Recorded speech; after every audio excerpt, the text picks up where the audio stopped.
នេះគឺជាប្រវត្តិនិងរឿងសំខាន់មួយចំនួនរបស់ The Iron Lady ស្ត្រីខ្លាំងទី1នៃប្រទេសជប៉ុនដែលហ៊ានប្រឆាំងជាមួយនឹងមហាអំណាចលេខ2លើពិភពលោកគឺប្រទេសចិនលោកស្រី Sanae Takahashi គឺជាស្ត្រីទី1ដែលឡើងកាន់អំណាចជានាយករដ្ឋមន្ត្រីនៃប្រទេសជប៉ុនដែលមិនធ្លាប់មាននៅក្នុងប្រវត្តិសាស្ត្រនៃប្រទេសជប៉ុនទាល់តែសោះតើលោកស្រី Sanae Takahashi មានប្រវត្តិយ៉ាងដូចម្តេចទើបអាចវិវត្តខ្លួនពីស្ត្រីដែលសាមញ្ញម្នាក់ទៅជាស្ត្រីមួយរូបដែលពោពេញទៅដោយឥទ្ធិពលនិងអំណាចនៅក្នុងប្រទេសជប៉ុនថ្ងៃនេះយើងមកដឹងអំពីចំណុចសំខាន់មួយចំនួនពីស្ត្រីខ្លាំងទី1នៃប្រទេសជប៉ុនរូបនេះចំណុចទី1តើលោកស្រី Sanae Takahashi មានប្រវត្តិយ៉ាងដូចម្តេចលោកស្រី Sanae Takahashi គឺជាស្ត្រីមួយរូបដែលកើតនៅថ្ងៃទី7ខែមីនាឆ្នាំ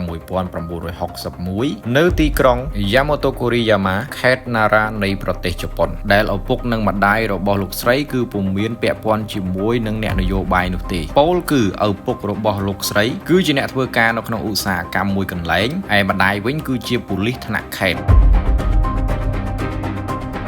ចំណុចទី2គឺតាក់ទងជាមួយនឹងប្រវត្តិនៃការសិក្សាលោកស្រីបានបញ្ចប់ការសិក្សាថ្នាក់បរិញ្ញាបត្រផ្នែកគ្រប់គ្រងពាណិជ្ជកម្មនៅឆ្នាំ1984នៅសាកលវិទ្យាល័យគូពេហើយលោកស្រីក៏ធ្លាប់ទៅរស់នៅសហរដ្ឋអាមេរិកដោយធ្វើការជាអ្នកហាត់ការនៅការិយាល័យសមាជិកសភានិងធ្វើការផ្នែកទូរទស្សន៍រួមទាំងការសរសេរអត្ថបទមុននឹងចូលប្រឡូកជាអ្នកនយោបាយ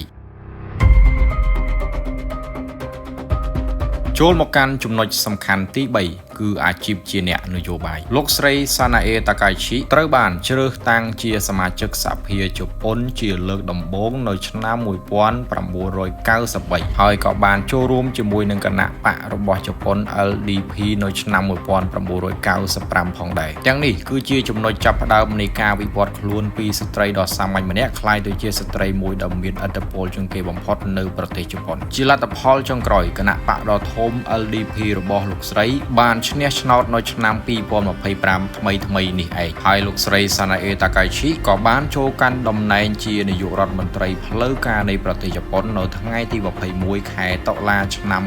2025គួររំលឹកផងដែរថាការឡើងកាន់អំណាចរបស់ស្ត្រីខ្លាំង The Iron Lady របស់ប្រទេសជប៉ុនរូបនេះបានជះឥទ្ធិពលមិនត្រឹមតែក្នុងតំបន់នោះទេពោលគឺពិភពលោកកំពុងតែមានការភ្ញាក់ផ្អើលជាខ្លាំងជាមួយនឹង The Iron Lady រូបនេះដោយសារតែលោកស្រីហ៊ានប្រឆាំងដោយបើកចំហជាមួយនឹងមហាអំណាចចិនលោកស្រី Sanae Takahashi ហ៊ាននិយាយចំថាប្រសិនបើប្រទេសចិនហ៊ានវាយកោះតៃវ៉ាន់ប្រទេសជប៉ុននឹងធ្វើអន្តរាគមន៍កងទ័ពជួយកោះតៃវ៉ាន់ជាពុំខានរឿងរ៉ាវដ៏ក្តៅគគុកមួយនេះរវាងមហាអំណាចចិននិងនាគនៅអាស៊ីគឺប្រទេសជប៉ុនកំពុងតែឡើងកម្ដៅ